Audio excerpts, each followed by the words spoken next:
ተመስገን ሀይሚ ከሆስፒታል ወጥታለች ማለት ነው። ትላንትና እኔም ግራ ገብቶኝ ምን ሆና ነው ብያችሁ ነበረ። እንግዲህ ብዙዎቻችሁ ደንግጣችኋል።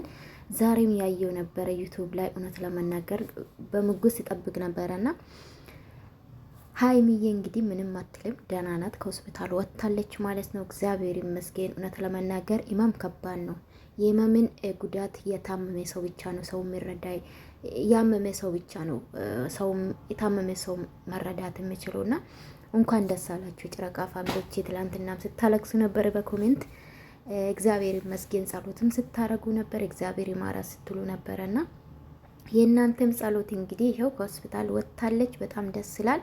ሰላም ቤተሰብ እንዴት ናችሁ? ደህና ናችሁ ወይ? ያለው እግዚአብሔር ይመስገን። ሰላማችሁ ብዝት ይበልልኝ። ለቤት አዲስ ከሆናችሁ ላይክ፣ ሰብስክራይብ ማድረጋችሁ እንዳትረሱ የኔ ውዶች። ጨረቃ ፋሚሊዎች ሰብስክራይብ አድርጉ። ያዛኛ ዩቲዩብ ስለተመታ አዲስ ከፍቻለሁ። 2000 ያስገቡኝ 1000 ምናምን ገብተናል። 1200 ላይ ነን እና 2000 ያስገቡኝ። ከቻላችሁ ከወደዳችሁ ላይክ አድርጉ።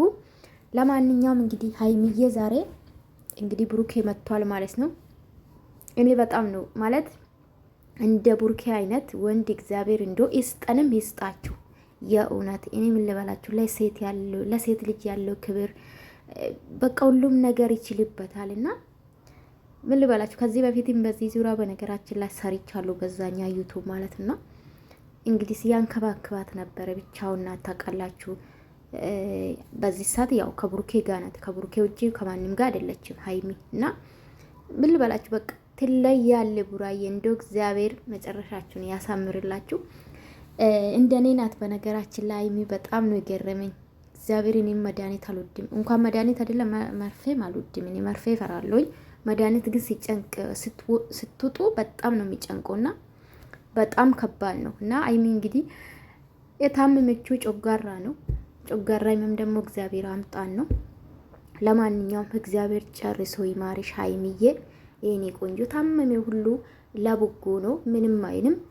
በዛ ላይ ደግሞ ሀይሚ ኢማም አችልም። አይታችሁ ሆነ ወዲያ ነው የምደነግጠውና እግዚአብሔር ይማርሽ የኔ ትንሽዬ የኔ ቅመም ማለት ነው።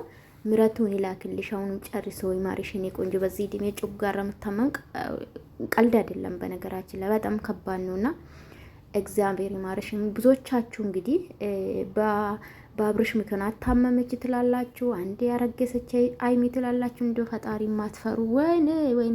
እኔ እኮ ታድላችሁ ሸታሞች ታድላችሁ። በስመ አብ ጥንክር ብሎ ቢቀር ሲቱ መድኃኒዓለም የእውነት በጣም ነው የገረማችሁኝ።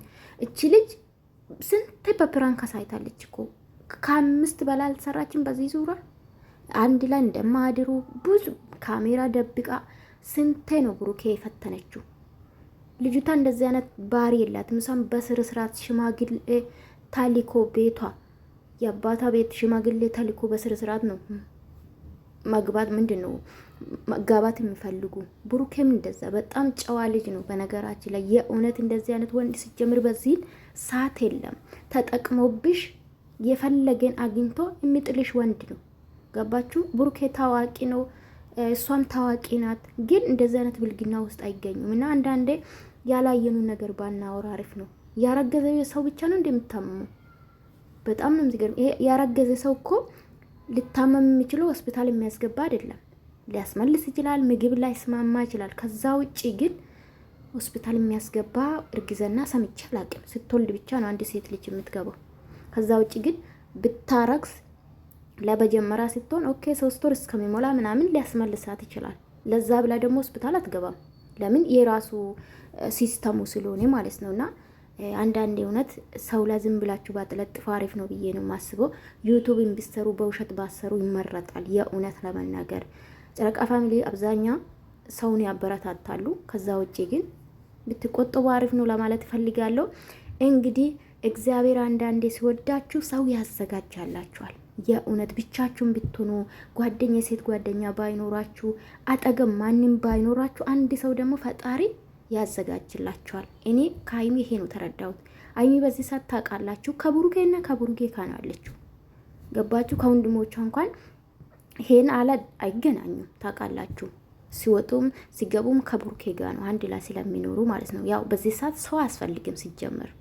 ከሰው ርቃችሁ ከአንዴ ስትገናኙ ነው ደስ የሚለው። ከዘመድ ይሁን ከጓደኛ ምናምን ሁሌ የምትገናኙ ከሆነ ትናናቃላችሁ። የእውነት ለመናገር እና ብሩኬ እግዚአብሔር ነው ሰጣት ሀይሚ። የእውነት ከዚህ በፊት የምታስታውሱ ከሆነ ሀይሚ አብዛኛ ጊዜ ትታመም ነበረ እና ብሩኬ ደግሞ በዚህ ሰዓት እንግዲህ እንክብካቤ ጀግና ነው ለኔ። እግዚአብሔርን ሀይለያችሁ ሀይሚዬ፣ የኔ ቅመም፣ የኔ ቆንጆ፣ እግዚአብሔር ምሕረቱን ይላክልሽ፣ ይማርሽ፣ ደግሞ ትድናለሽ።